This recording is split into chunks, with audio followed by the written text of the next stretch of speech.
Bes, nagawa mo na bang maging matapang at harap-harapang sabihin sa iyong kaibigan na, "Sorry, hanggang kaibigan lang ang kaya kong ibigay sa iyo."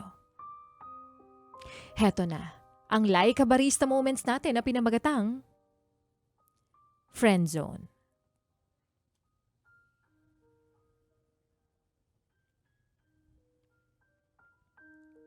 Sa panahon ngayon, marami ang naghahangad ng pangmatagalang relasyon.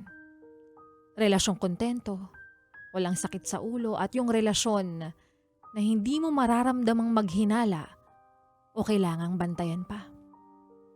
Relasyon na dahilan kung bakit ka blooming, kung bakit ka masaya, na pwede ring maging dahilan kung bakit depressed ka.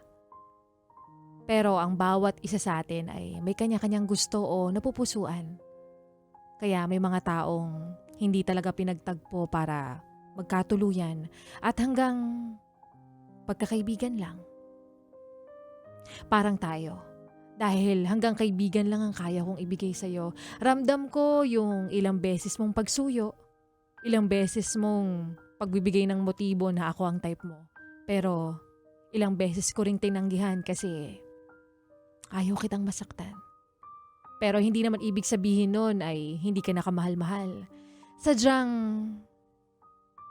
hindi ko lang talaga ramdam na mahalin ka.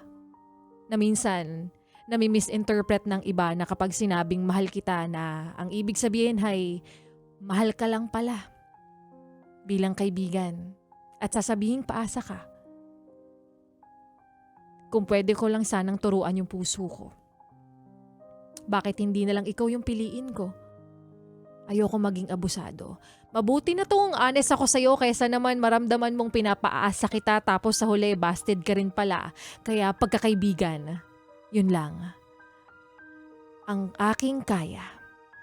Masakit man sa tenga pero yun ang totoo talaga. Mahirap na. Baka matulad lang tayo sa iba. Napakaganda ng simula. Puro saya at magmamahal pero hindi rin naman nagtagal. Pero hindi man tayo magkatuluyan, at least meron kang tatakbuhan at iiyakan at maipapangako ko sa iyo ang pangmatagalan kung mananatili tayong magkaibigan.